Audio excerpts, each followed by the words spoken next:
क्या हो अगर पाकिस्तान डिफ़ॉल्ट कर जाए।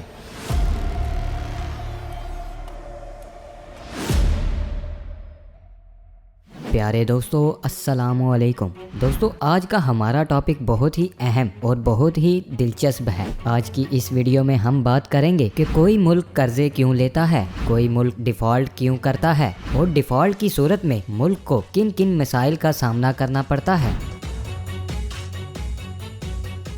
सबसे पहले हम डिफ़ॉल्ट के बारे में बात करेंगे कि ये होता क्या है। मिसाल के तौर पर अगर कोई इंसान कारोबार शुरू करना चाहता है मगर इसके पास इतने पैसे नहीं हैं तो वो बैंक से इस सिलसिले में मदद लेगा। बैंक उसको 10 साल की इक़सात पर कर्जा फराहम करेगा ताकि वो अपना कारोबार शुरू कर सके। और अगर आगे चलकर मजीद खराबी सूरत हाल की वजह से अगर वो अपना माहाना कर्जे की इक़सात बैंक को वापस ना कर पाए तो उस सूरत हाल में उसे दिवालिया करार दे दिया जाता है और जो कारोबार उसने बैंक से कर्जा लेकर शुरू किया होता है उसको बैंक जब्त कर लेता है और इसे बेचकर अपना पैसा वसूल करता है। इसका बड़ा नुकसान एक ये भी होगा कि अगर वो इंसान दोबारा बैंक से कर्जा वसूल करना चाहे तो बैंक उसकी हिस्ट्री को देखते हुए इसे दोबारा कर्जा नहीं देगा और अगर देगा भी तो शर्त मजीद सख्त कर देगा। इसी तरह दोस्तों, जब कोई बड़ी कंपनी डिफ़ॉल्ट करेगी तो उसकी रेटिंग कम होने के साथ साथ स्टॉक में भी उसकी वैल्यू गिर जाएगी, जिससे इस कंपनी के शेयर्स की वैल्यू भी बहुत कम हो जाती है और इस कंपनी के लिए मजीद कर्ज लेकर अपने कारोबार को जारी रखना या फिर इसको बढ़ाना मुश्किल हो जाता है। दोस्तों, कर्ज सिर्फ आम लोग या कंपनीज ही नहीं ले सकती बल्कि बहुत से कंट्रीज भी हैं जो अपने मुल्क को चलाने के लिए लोन हासिल करते हैं। इन कंट्रीज में ज़्यादातर तरक्की पजीर ममालिक ही शामिल होते हैं।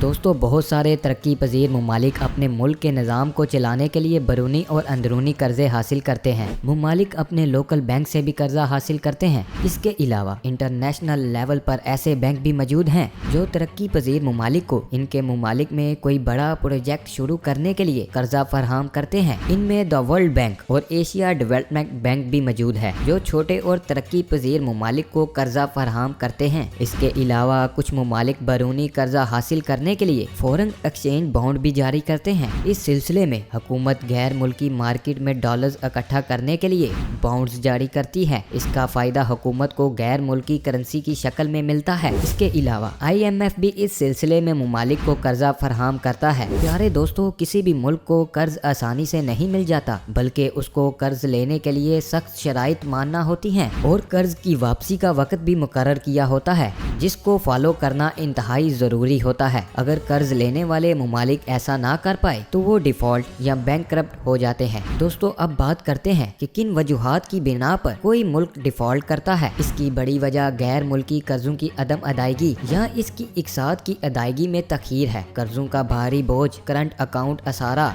मुआशी बुरहान किसी भी मुल्क के डिफ़ॉल्ट करने की बड़ी वजह है। जो किसी मुल्क के माली ज़ख़ीर में कमी वाक़या हो उसे गैर मुल्की कर्जों की अदायगी में परेशानी का सामना करना पड़ता है। दोस्तों, अब हम बात करेंगे कि कौन कौन से ममालिक को इस डिफ़ॉल्ट का सामना करना पड़ा है। इनमें से कुछ ममालिक तो एक से ज़्यादा बार डिफ़ॉल्ट कर चुके हैं। दोस्तों, आपको ये सुनकर हैरानगी ज़रूर होगी कि अमेरिका भी किसी ज़माने में डिफ़ॉल्ट कर चुका है। जी हाँ दोस्तों, सही सुना आपने। अमेरिका, जिसे कि सिर्फ तरक्की करते ही देखा गया है, 1840 में ये भी बैंकक्रप्ट हो चुकी है। इसकी बड़ी वजह उस वक्त अमेरिका में तेज़ी से नहरी निज़ाम पर होने वाला काम है जिसमें अमेरिका के $80 मिलियन खर्च हुए हैं। इसकी 26 में से 19 रियासतें डिफ़ॉल्ट कर चुकी थी। इसके अलावा 1933, 1979 और 2013 में भी मुख्तलिफ वजूहात की वजह पर अमेरिका गैर मुल्की अदायगियों में तखीर का शिकार रहा है। अमेरिका की करेंसी डॉलर होने की वजह से अमेरिका पूरे तौर पर डिफ़ॉल्ट होने से बच गया।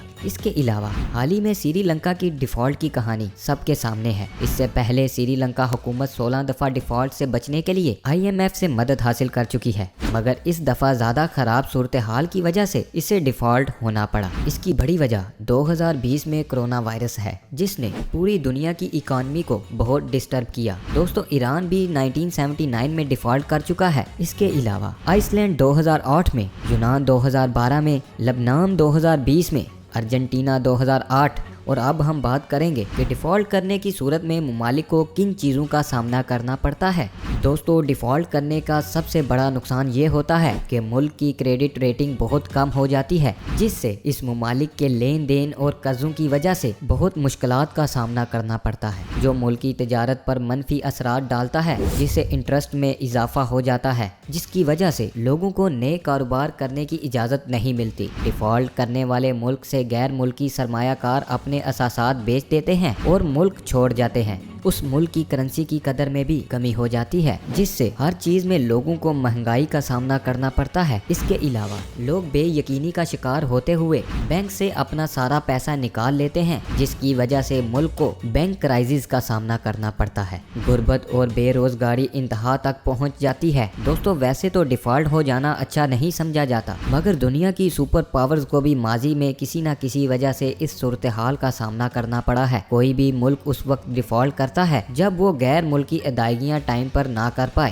اور اگر پاکستان کی بات کی جائے تو اس کے قرضوں کا 38% حصہ مقامی رقم میں ادائیگیوں پر مشتمل ہے۔ دوستو، ایک اندازے کے مطابق اگرچہ پاکستان کے پاس کچھ فورن ریزرو موجود ہیں جو کہ ویسے تو ناکافی ہیں غیر ملکی ادائیگیوں کے لیے، لیکن پاکستان پہلے بھی عالمی اداروں سے قرض لیتی رہی ہے اور آگے بھی وہ ان کی مدد حاصل کر سکتی ہے، اس لیے پاکستان کے ڈیفالٹ کا خطرہ بہت کم ہے۔ دوستو، تو یہ تھی آج کی ہماری ویڈیو۔ امید ہے دیکھنے والے سب دوستوں کو ویڈیو پسند آئی ہوگی، اور سب دوستوں سے گزارش ہے اگر آپ نے ہمارے چینل کو ابھی تک سبسکرائب نہیں کیا تو اسے سبسکرائب کر دیں اور ساتھ موجود بیل آئیکن کو بھی پریس کر دیں تاکہ ہماری ہر آنے والی نئی ویڈیو آپ تک سب سے پہلے پہنچ سکے۔ انشاءاللہ ملیں گے اگلی ویڈیو میں، تب تک کے لیے اللہ حافظ دوستو۔